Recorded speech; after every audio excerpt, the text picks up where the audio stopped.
मैथिली शरण गुप्त दद्दा के नाम से हमारे हिंदी साहित्य जगत में जाने जाते हैं। द्विवेदी युग के मूर्धन्य कवि हैं और सबसे बड़ी बात यह है कि इनको महात्मा गांधी ने राष्ट्र कवि कहा था, क्योंकि उन्होंने हमारी जो भारतीय संस्कृति की आत्मा है और उसमें जो हमारी आस्था है, उस आस्था को, भारतीय संस्कृति को अपनी रचनाओं के माध्यम से हमारे सामने रखा।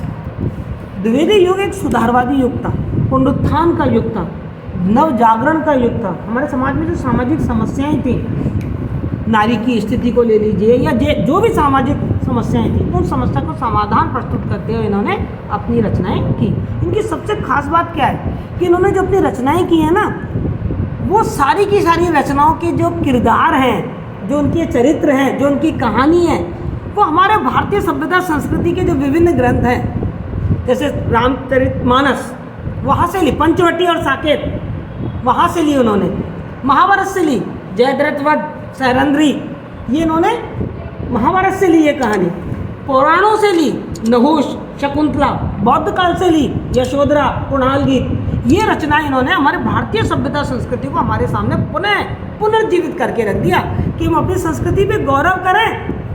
और इनकी जो रचना है उसमें हमको राष्ट्रीयता की भावना बहुत देखने को मिलती है। इनकी बहुत प्रसिद्धि इनको मिली भारत भारती रचना से, जिसमें उन्होंने राष्ट्रीयता की जो एकता है, राष्ट्रीय एकता और देशभक्ति की भावना है, वो हमारे सामने रखी। इनकी जो साकेत पुस्तक है, जो हमारे कोर्स में है, हमारे कोर्स में दो, साकेत और यशोधरा, ये दो चीज़ आएंगी। साकेत का नवम सर्ग की कविता हमारे कोर्स में है। साकेत, उर्मिला का नाम सुना है आपने, लक्ष्मण की पत्नी उर्मिला, उसके वियोग की पूरी व्यथा हमें इसमें देखने को मिलेगी। लक्ष्मण तो चले गए थे राम सीता के साथ, वन को चले गए थे, उर्मिला पीछे रह गई थी, तो उसकी जो विरह व्यथा है वो हमको साकेत में मिलेगी। यशोधरा में हमको मिलेगी गौतम बुद्ध किस तरीके से अपनी पत्नी यशोधरा को छोड़कर तपस्या करने के लिए चले गए थे। इस साकेत पर उनको मंगला प्रसाद पारितोषिक पुरस्कार मिला। इतनी उत्कृष्ट पुस्तक ये मानी गई। और चूंकि ये राष्ट्र कवि थे, इनको 1954 में पद्म विभूषण का पुरस्कार भी मिला। साथ ही ये राज्यसभा के 2 बार मेंबर भी रहे। तो इस तरीके से हमको मैथिली शरण गुप्त की थोड़ी सी जानकारी जो कल मैंने आपको दी थी वो मैंने आपको बताई है। आज हम इनकी साकेत पढ़ने जा रहे हैं। और साकेत के लिए जैसा कि मैं आपको बता रही हूँ कि साकेत का नवम सर्ग हमारे कोर्स में है।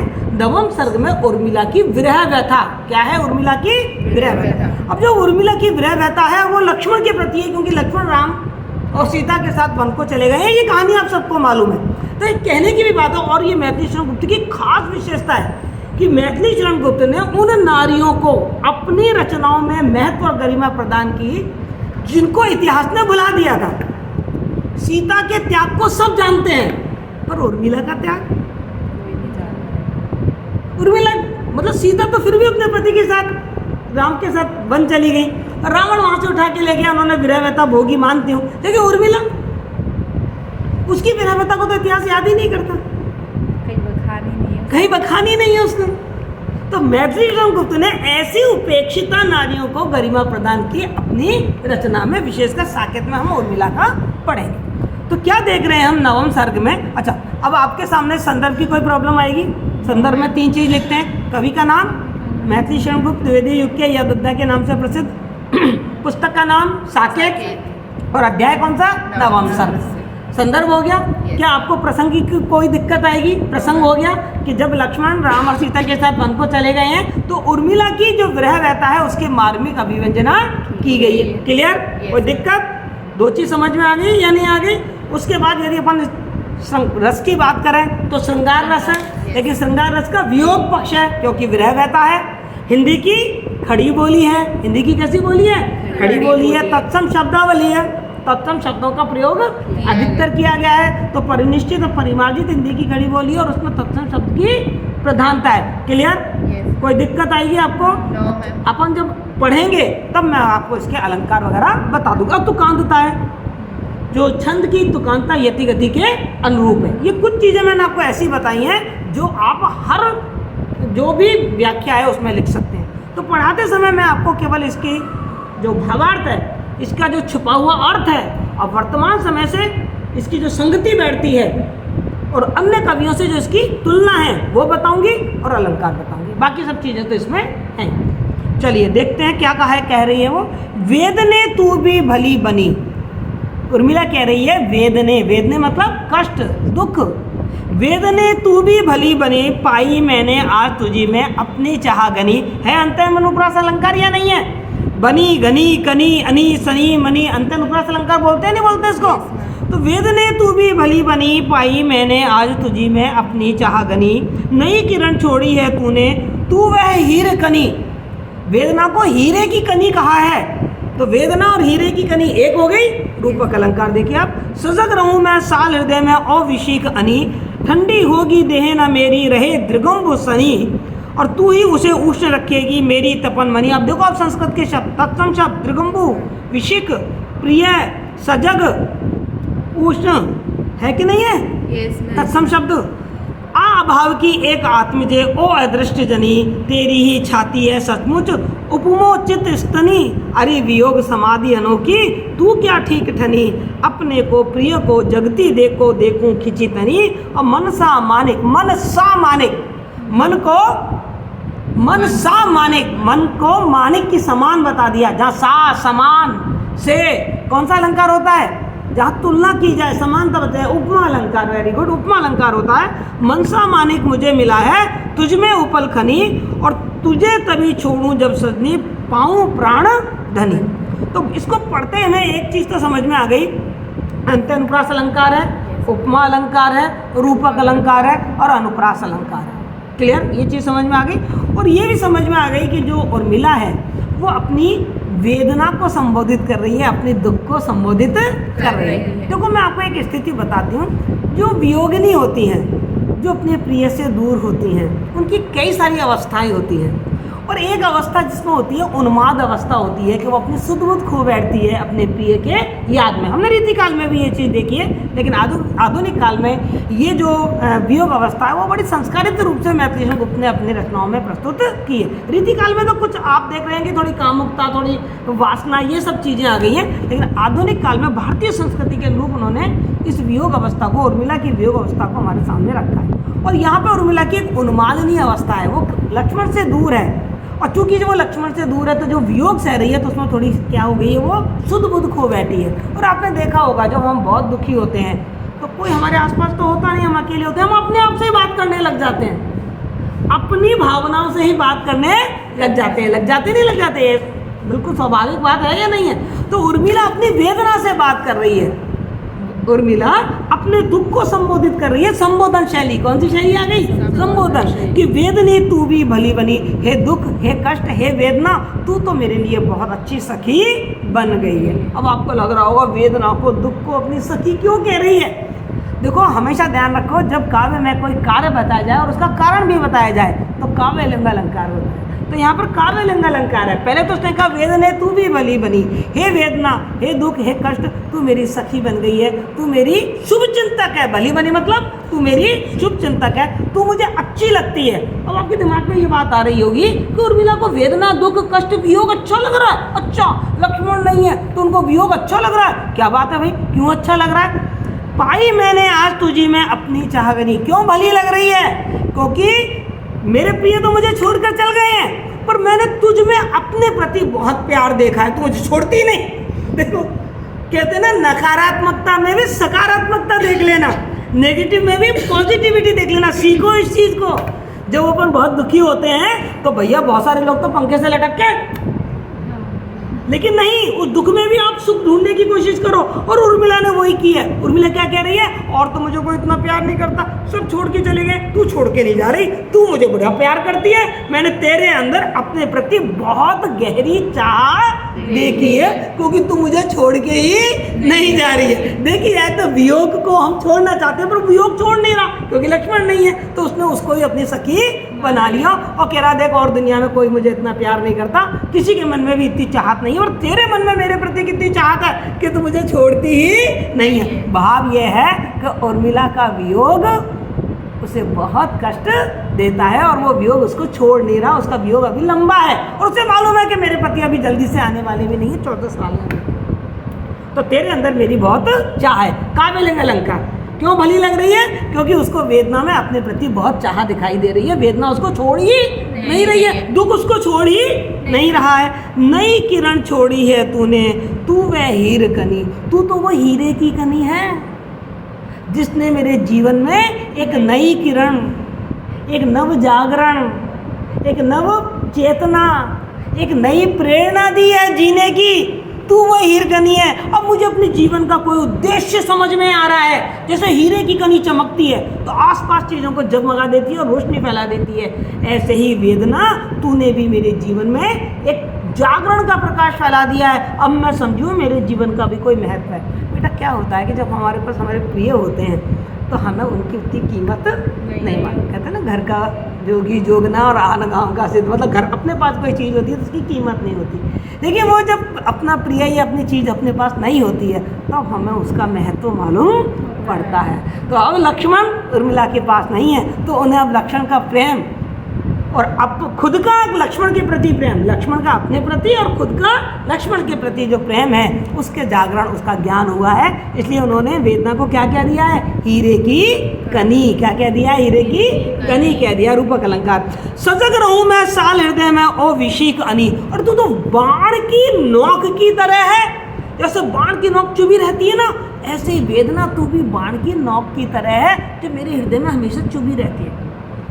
क्योंकि चुभी रहती है तो दर्द होता रहता है, तो मैं हमेशा सावधान रहती हूँ, सजग रहती हूँ। पहले तो क्या होता था, मैं अपनी ज़िंदगी के प्रति इतनी सजग और सावधान और जागरूक नहीं थी, पर अब ये जो वेदना की जो बाण की कनी है ना वो मेरे हृदय में चुभी हुई है। चूंकि वो चुभी हुई है तो हमेशा सालती रहती है, किरकती रहती है, दर्द करती रहती है। तो इसलिए मैं अपने आप को हमेशा क्या पाती हूँ? सावधान और सजग चाहती हूँ। पहले तो मैं सुखों के मदहोश में खोई हुई थी, सुख थे मेरे पास, इसलिए मैं सारी दुनिया को समझती नहीं थी, जानती नहीं थी, सुख में डूबी हुई थी, तो मुझे अपने आसपास की दुनिया का कुछ ज्ञान ही नहीं रहता था। अब तो मैं क्या हो गई हूँ? बहुत सावधान और सजग हो गई हूँ। क्यों? क्योंकि मैं जो वेदना की जो बाण की अनी है, मतलब उसका जो कौन है, मतलब वेदना मुझे दुख दे रही है, तो मैं मदहोश नहीं हो पा रही। होता है ना, तो जब ज़्यादा सुख होता है तो इंसान अहंकारी हो जाता है, फिर उसको इधर उधर के लोगों का कुछ पता नहीं रहता है। लेकिन जब कष्ट होता है ना तो हमारा अहंकार खत्म हो जाता है। तो उर्मिला यही कह रही है कि मैं सजग हूँ क्योंकि मेरे हृदय में दुख भरा हुआ है, तो मैं सावधान, अपने जीवन के प्रति, अपने आसपास के माहौल के प्रति सावधान हो गई हूँ। ठंडी होगी देह न मेरी रहे द्रगम्बुसनी। और एक और अच्छी बात है तेरी साथ, अब मेरी देह कभी ठंडी नहीं हो सकती। तू ही ठंडी होगी देह ना मेरी रहे द्रगम्बुसनी। जो ये मेरी देह है ना ये कभी भी ठंडी नहीं होगी। यद्यपि जो मेरी देह है वो द्रगम्बु मानी, द्रग मानी आँखें, अम्बु मानी पानी, आँखों के पानी में सनी रहती है, तो मेरी देह क्या हो जाती है? ठंडी हो जाती है, यानी कि वो हमेशा रोती रहती है। क्या मतलब है इसका? कि ठंडी होगी देह ना मेरी रहे द्रगम्बुसनी। मेरी जो देह है, मेरी जो शरीर है वो हमेशा आंसुओं से भीगा हुआ रहता है, तो ठंडा हो जाएगा। तो डर ये है कि इतना ठंडा हो जाएगा, इतना दुख होगा तो मैं मर सकती हूँ, पर नहीं होगी। क्यों? कि तू ही उसने उष्ण रखेगी मेरी तपन मनी। पर तू तो तपने वाली मनी है, तू तो लाल मनी है। दुख का जो स्वभाव है, दुख का जो कहना चाहिए स्वरूप है, वो गर्म माना गया है कि दुख में हम क्या करते हैं? जलते रहते हैं। तो कहती है कि जब आंसू बह बह के मेरा शरीर ठंडा होगा, अर्थात मरणासन्न हो जाएगा, तो हे वेदना, हे दुख, हे कष्ट, तू ही मेरे शरीर को क्या रखेगी? गर्म रखेगी। क्या रखेगी? इसीलिए मैं तुझे क्या कह रही हूँ? लाल मन कह रही हूँ, चंद्रकांत की मणि कह रही हूँ, तुझे तपन मणि कह रही हूँ कि तू मेरे शरीर को क्या रखेगी? गर्म रखेगी, अर्थात मुझे मरने भी नहीं देगी, जिंदा रखेगी। आ अभाव की एक आत्मजे ओ अदृष्ट जनी। और फिर उसने वेदना को संबोधित किया, क्या कह रही है? अभाव की एक आत्मजे। आत्मजे का मतलब होता है बेटी, पुत्री। तू अभाव की पुत्री है। वेदना को क्या कहा है? अभाव की पुत्री। अभाव क्या है उर्मिला को? लक्ष्मण नहीं है। जब लक्ष्मण थे जब तो दुख नहीं पनपा, जब तो वेदना नहीं पनपी। अब लक्ष्मण नहीं है, उनके अभाव में यह पनपी है, इसलिए वेदना को किसकी बेटी बता दिया, किसकी पुत्री बता दिया? अभाव की। आ अभाव की एक आत्मजे ओ अदृष्ट जनी। और तू कैसे पैदा हुई है? लक्ष्मण के ना दिखने के कारण तू पैदा हुई है। अदृष्टि मानी नहीं दिखे हैं। कौन? लक्ष्मण नहीं दिखे हैं, तब तू पैदा हुई है। इसलिए मैं तुझे क्या कह रही हूँ? अभाव की बेटी। तेरी ही छाती है सचमुच उपमो चित स्तनी। और उसकी तारीफ करते हुए, उसकी प्रशंसा करते हुए उर्मिला कह रही है कि हे वेदना, तू वास्तव में इतनी उदार है, तेरे को ही ये उपमा दी जा सकती है कि तू जिस तरीके से जो माता होती है, स्त्री होती है, उसके पास दुग्ध पान कराने का एक वो अलग योग्यता भगवान ने दी है कि वो बच्चे का दुग्ध पान करा के उसका पालन पोषण कर सकती है। तभी तो उसको माँ कहते हैं। वो कहते हैं कि वेदना, तुझको ये उपमा दी जा सकती है, तू ही इस तरीके की स्तन रखने वाली सही वेदना है। क्यों? कि जिस तरीके से माँ दुग्ध पान करा के, स्तनों से दुग्ध पान करा के और अपने बच्चे का पालन पोषण करती है, हे वेदना, तू भी मुझे इसी तरीके से पाल पोस रही है, वरना तो मर जाती, क्योंकि तू तो मेरे शरीर को गर्म करके रखी है। अरे वियोग समाधि अनोखी, तू क्या ठीक ठनी। हे क्या कहते हैं वेदना को? उसने कहा वियोग समाधि, तू वियोग की समाधि है। आप देखिए कितने कितने नामों से उर्मिला वेदना को संबोधित कर रही है। कभी वेदना को विषि कनी बता रही है, कभी हीरे की कनी बता रही है, कभी तपन की मणि बता रही है, कभी अभाव की आत्मजा पुत्री बता रही है, दृष्ट से जनी बता रही है, और उपमोचित स्तनी, स्तन रखने वाली जो माँ होती है, दूध पान कराने वाली योग्यता रखने वाली जो माँ है, उसकी उपमा दे रही है। और कभी उसको वियोग, अनोखी वियोग समाधि बता रही है। अपने को, प्रिय को, जगती को देखूं खिंची तनी, तो वो वियोग समाधि है जिसमें जैसे जो समाधिस्थ जो संत होते हैं, वो समाधि में क्या रहते हैं? एकदम खिंचे तने, बिल्कुल ध्यानस्थ होकर अपने जो भी इष्ट होता है उसका ध्यान करते रहते हैं। वो कहते हैं तू भी हे जो वेदना, तू वियोग की समाधि है। और कैसी समाधि? जिसमें मैं अपने आप को, अपने प्रिय को और पूरे दुनिया के लोगों को मैं उसी में ही ध्यानस्थ देखती हूँ। यानी कि वियोग केवल मैं नहीं सह रही हूँ, मेरे प्रिय भी वियोग सह रहे हैं। भाई वो भी तो उर्मिला से दूर है। और केवल मैं और मेरे पति ही वियोग नहीं सह रहे हैं, मैं तो सारी दुनिया को दुखी देख रही हूँ। और सारे दुनिया के लोग ऐसे समाधिस्थ हो गए हैं, उनका ध्यान केवल इसी वियोग और वेदना पर ही है। इसलिए यहाँ पर मैथिली शरण गुप्त ने उनको क्या कहा है? वियोग समाधि कहा है वेदना को। मन सा मालिक मुले मिला है, तुझ में उपल खनी। उपल मानी पत्थर, पत्थरों की खान में, खनी मतलब खान, पत्थरों की खान में मुझे मालिक मिल गया है। पत्थरों की खान में मुझे, खुद तो मैं पत्थर रही थी, तो मैं तो अपने जीवन को पत्थर समझ रही थी, पत्थरों की खान थी, पर अब मुझे मन जैसा मानिक उस पत्थरों की खान में मिल गया। मतलब मेरा जीवन पत्थरों की खान था, लेकिन अब मुझे मेरी मन जैसे मानिक की प्राप्ति हो गई है। क्या मतलब है इसका? कि अब तक मैं जीवन जिए जा रही थी, पर मैं खुद अपने आप को समझ नहीं पा रही थी, पहचान ही नहीं पा रही थी। अब चूंकि ये दुख का समय आया है, तो मैं अपने मन को समझ सकी हूँ, अपने लक्ष्मण को समझ सकी हूँ। तुझे तभी छोड़ूं जब सजनी प्राणों प्राण जनी। और ध्यान रख, मैं तुझे भी छोड़ने वाली नहीं हूँ। सबसे पहली लाइन में तो उसने कहा कि तू मुझे बहुत चाहती है, तू मुझे छोड़कर नहीं जा रही है। सबसे लास्ट की लाइन में वो कह रही है, हे सखी, मैं तुझे छोड़ने वाली नहीं हूँ। कब तक नहीं छोड़ूंगी? जब तक मुझे अपने प्राण धनी नहीं मिल जाएंगे। प्राण धनी कौन है? उर्मिला के लक्ष्मण। जब लक्ष्मण मिल जाएंगे तो वियोग अपने आप खत्म हो जाएगा। तो उसने कह भी दिया कि मैं जब तक तुझे छोड़ने वाली नहीं हूँ, अर्थात जब तक मेरा वियोग समाप्त नहीं होगा। इस तरीके से उर्मिला ने घोषणा कर दी कि जब तक मुझे लक्ष्मण से मेरा मिलन नहीं हो जाएगा, तब तक मेरी यही अवस्था रहने वाली है। इसी तरीके की वियोग में और उन्मादनी और विदग्ध नायिका की तरह मैं जीती रहूंगी। क्लियर? समझ में आया? मजा आया आपको? आगे क्या कह रही है वो? ये तो था अपना पहला। दूसरा छंद देखिए, विरह संग अभिसार भी, बाहर जहाँ आभार भी, मैं पिंजरे में पड़ी हूँ किंतु खुला है द्वार भी। काल कठिन क्यों ना हो किंतु है मेरे लिए उदार भी, और जहाँ विरह ने गार दिया है किया वहाँ उपकार भी, और सुध बुध हर ली किंतु दिया है काल ज्ञान विचार भी, और जना दिया है उससे मुझको जन जीवन है भार भी, और मरण यह बन जाता है कभी ही का हार भी। और जाना मैंने इस उर में थी ज्वाला, थी ज्वाला भी जलधार भी, और प्रिय ही नहीं यहाँ मैं भी थी और एक संसार भी। अंत अनुप्रास अलंकार प्यारा सा दिख रहा है, अनुप्रास अलंकार दिख रहा है, उपमा अलंकार है ये काफ़ी सारा, रूपक अलंकार है ये। अंतरप्रास अलंकार के साथ काव्यलिंग अलंकार भी है, क्योंकि कार्य के साथ कारण भी बताया गया, और साथ ही दृष्टांत और उदाहरण अलंकार भी हमको दिख रहा है कि अपनी बात को उर्मिला दृष्टांत दे दे के समझा रही है। अब देखो उर्मिला की स्थिति मैं आपको बता चुकी हूँ क्या स्थिति है। लक्ष्मण से उसका वियोग है और दुख उस पर आ गया, उसकी मजबूरी है, तो दुख को सहना उसकी मजबूरी है, पर वो अपने आप को मजबूर नहीं दिखा रही है, वो उस दुख के साथ अपना सामंजस्य स्थापित कर रही है। पर चूंकि कष्ट है तो मन के भाव तो प्रकट हो ही रहे हैं, तो वो कह रही है विरह संग अभिसार में। हाँ, लक्ष्मण नहीं है मेरे पास तो मैं विरह सहन कर रही हूँ, वियोग की अवस्था में रह रही हूँ, पर इसके साथ साथ मुझे अभिसार का सुख भी मिल रहा है।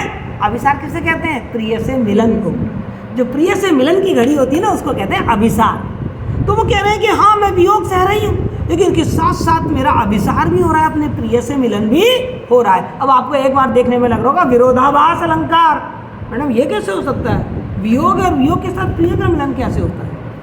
अरे भाई, वियोग अवस्था में ही प्रिय सबसे ज़्यादा अपने पास होता है, उसकी सबसे ज़्यादा याद आती है, और कल्पनाओं में अपने भावों में ही हम अपने प्रिय से मिल लेते हैं। कुछ पुरानी स्मृतियाँ और कुछ भविष्य के लिए कल्पनाएं करने लगते हैं, तो हम सपनों में ही, कल्पनाओं में ही अपने प्रिय से मिलने का सुख भी प्राप्त कर लेते हैं। वही उर्मिला यहाँ कह रही है, विरह संग अभिसार भी और बाहर जहाँ आभार भी। हाँ, ये दुख, ये वियोग मेरे लिए एक भार है, कठिन है, मुसीबत है, लेकिन मैं तेरा आभार भी प्रकट कर रही हूँ वेदना, क्योंकि तूने मुझे बहुत कुछ दे दिया है। हे वियोग की अवस्था, तूने मुझे बहुत कुछ दे दिया, इसलिए मैं तेरे प्रति क्या हूँ? कृतज्ञ हूँ, एहसानमंद हूँ, तेरा आभार प्रकट करती हूँ। क्यों? बता रही है वो, मैं पिंजड़े में पड़ी हूँ किंतु खुला है द्वार। उर्मिला राजमहलों में रह रही है, और आप सब जानते हैं राजमहलों में जो स्त्रियां होती हैं वो राजमहलों में रहती हैं, उनको बाहर का ज़्यादा मतलब घूमना फिरना इस तरीके का कोई सुख नहीं होता। तो मैं पिंजड़े में पड़ी हुई हूँ, मैं इस राजमहल के पिंजड़े में पड़ी हुई हूँ, किंतु खुला है द्वार भी। पर इस राज परिवार ने मेरे लिए एक द्वार खोल दिया, उदारता का, समाज सेवा का। अब तक तो मैं प्रिय के साथ रहती थी, तो मैं घर गृहस्थी के कामों में ही उलझी रहती थी, लेकिन अब तो मैं खुल गई हूँ, अकेली रह गई हूँ, अब तो मेरे पास समय है, मैं क्या कर सकती हूँ? समाज की सेवा कर सकती हूँ। किंतु खुला है द्वार भी, मेरे लिए भी द्वार खुला हुआ है। अर्थात देखो, कहते हैं ना कि भगवान जब एक दरवाजा बंद करता है तो दूसरे अनेक दरवाजे हमारे लिए खोल देता है। तो एक दरवाजा बंद हुआ है, पिंजरे में पड़ी हुई है उर्मिला, लक्ष्मण नहीं है, राजमहल में अकेली है, लेकिन अब उसके पास एक अवसर है कि वह दूसरों के दुखों को समझ सके और उनकी सेवा कर सके। काल कठिन क्यों ना हो किंतु है मेरे लिए उदार भी। मैं मानती हूँ कि ये समय मेरे लिए बड़ा कठिन है, काल ने मेरे ऊपर बहुत कहर ढाया है कि मेरा पति मुझसे दूर हो गया, पर ये समय है ना, ये मेरे ऊपर बहुत उदार भी है, क्योंकि इसने मुझे अन्य जानकारियाँ और जागरूकता प्रदान की है। पहले तो मैं अपने आप को ही नहीं जानती थी, अब तो मैं दुनिया को भी जानने लगी हूँ, क्योंकि अब क्या है, देखो, जो दुखी व्यक्ति होता है ना, वही दूसरे के दुख को जानता है। कहते हैं ना, जाकी फटी ना पैर बेवाई, वो का जाने पीर पराई। अब उर्मिला को कष्ट हुआ है तो उर्मिला दूसरों के कष्टों को समझने लगी है। इससे पहले उर्मिला दूसरों के कष्टों को नहीं समझती थी, तो उर्मिला इस बात के लिए जो वियोग अवस्था है, जो वेदना है, उसका आभार प्रकट कर रही है। जहाँ विरह ने गाड़ दिया है, किया वहाँ उपकार भी। हाँ, इस विरह ने मुझे बहुत दुख दिए हैं, कष्ट दिए हैं, पर इसने मेरे ऊपर बहुत उपकार भी किया है, मेरा बहुत भला भी किया है। देखो, यहाँ पे उर्मिला की जो कृतज्ञता की जो भावना है वो दिखाई दे रही है कि वो किसी के प्रति भी किस तरीके से अपने मन में धन्यवाद का भाव लेके बैठी हुई है। शिकायत नहीं है उसको, जीवन में जो परिस्थिति आ रही है उस परिस्थिति को सहज स्वीकार करना। बेटा, आप लोग इससे ये सीख सकते हो कि दुनिया में हम आए हैं मानव जन्म लेके, तो हमारे जीवन में सुख भी आएंगे तो हमारे जीवन में दुख भी आएंगे, तो हमें दुखों को भी स्वीकार करना होगा, और रो रो के नहीं, उसको भी कृतज्ञता के भाव से स्वीकार करना होगा कि ये दुख भी तो ईश्वर का दिया हुआ है। यदि भलाई, यदि सुख ईश्वर ने दिए हैं तो दुख भी तो ईश्वर ने दिया है। सुध बुध हर ले किंतु दिया है काल ज्ञान विचार भी। यद्यपि इस वियोग अवस्था ने कि लक्ष्मण मेरे से दूर चले गए हैं, इसने मेरी सुध बुध हर ली है, मुझे बावला सा बना दिया है, मुझे उन्मादिनी बना दिया है, किंतु दिया है काल ज्ञान विचार भी। पर इसी दुख ने मुझे समय का ज्ञान भी करा दिया है कि समय हमेशा एक सा नहीं रहे। ये विचार भी मेरे मन में आने लगा है कि समय तो पल पल बदलता रहता है, समय तो परिवर्तनशील है। मैं इस सत्यता को जानूं। जना दिया है उसने मुझको, जन जीवन है बाहर भी। और इस वेदना ने, इस वियोग अवस्था ने मुझे ये बता दिया है कि जीवन केवल सुख का नाम नहीं है, जीवन केवल वैभव का नाम नहीं है, जीवन केवल आनंद का नाम नहीं है। इस जीवन में सुख के साथ दुख भी है, जिम्मेदारियां भी हैं। अभी तक तो मैं केवल लक्ष्मण के साथ प्रेम और आनंद के साथ अपना जीवन बिता रही थी, लेकिन आज दुख के समय में मुझे मालूम पड़ रहा है कि मेरे कुछ उत्तरदायित्व भी हैं। इस दुख के समय ने मुझे ये महसूस कराया कि मेरा कोई उत्तरदायित्व है। क्या उत्तरदायित्व है? राम चले गए, लक्ष्मण चले गए, राजमहल में जो पीछे राजमाताएं रह गई हैं और जो दूसरे लोग रह गए हैं, उनके प्रति मेरा कोई उत्तरदायित्व है। उनके प्रति मैं सेवा करूं, उनके दुखों को मैं दूर करने की कोशिश करूं। और मरण वह बन जाता है कभी ही का हार भी, और जो मरण होता है वो भी कभी कभी बहुत प्रिय बन जाता है। तो तुम्हारा जो लक्ष्मण का जो वियोग है वो मेरे लिए मृत्यु जैसा है, उसका जो कष्ट कैसा है? मृत्यु जैसा है। लेकिन ये मेरे लिए अब क्या बन गया है? ये का हार। बेटा एक मुहावरा होता है, हृदय का हार बन जाना, मतलब बहुत प्रिय बन जाना। ये वियोग भी मुझे बहुत प्रिय बन गया है। जाना मैंने इस ओर में थी ज्वाला भी जलदार भी, और इस वियोग अवस्था में मैंने जाना कि मेरे मन में क्या क्या भाव थे। मेरे मन में प्रेम की ज्वाला भी थी, तो मेरे मन में शीतल जलधारा भी है, अर्थात मेरे मन में सहानुभूति, दया, करुणा की भावना भी है। पहले तो मैं जानती नहीं थी दया करुणा की क्या बात होती है लेकिन अब जब सबको दुखी देखती हूँ तो मेरे मन में दया की, करुणा की, परोपकार की भावना जग रही है। तो अब मैंने जाना है कि मेरे मन में केवल प्रेम की ज्वाला ही नहीं, दया, करुणा, परोपकार की भी भावना थी। अब प्रिय ही नहीं, यहाँ मैं भी थी और एक संसार भी। अभी तक तो मेरे लिए तुम ही मेरी पूजा, तुम ही मेरे मंदिर, तुम ही मेरे सब कुछ, लक्ष्मण ही मेरे सब कुछ थे। मुझे अपने अस्तित्व का तो ज्ञान ही नहीं था। देखिए उर्मिला यहाँ कितनी बड़ी बात कह रही है। अब मुझे अपने अस्तित्व का ज्ञान हुआ, अब मुझे अपने होने का ज्ञान हुआ, यानी कि मेरे को खुद की पहचान हुई। और खुद की पहचान दुखों में होती है, साथियों की पहचान भी दुखों में होती है और खुद की पहचान भी दुखों में होती है कि आखिर मेरी ताकत क्या है, मेरे अंदर क्या क्या। देखो कभी क्या होता है कि वो कहते हैं ना, पढ़ती है तो सुनते हैं तो डरते हैं और पढ़ती है तो सहते हैं। दूसरों के दुखों को देख देख के हमको लगता है यार ऐसा दुख मैं तो नहीं सहन कर पाऊंगी, मैं तो मर जाऊंगी, ऐसा कह देते हैं अपन। पर जब अपने ऊपर पड़ती है तब सहन करते हैं ना, यानी कि तब हमको मालूम पड़ता है यार हमारे अंदर भी इतनी ताकत है। तो उर्मिला कह रही है प्रिय ही नहीं, मैंने अब ये जाना कि मेरे हृदय में केवल प्रिय नहीं थे, लक्ष्मण ही नहीं थे, मैं भी थी और ये पूरी दुनिया भी थी। अब तक मैं इस दुनिया से बेसुध थी और मुझे अपने आप का कोई बहाना ही नहीं था।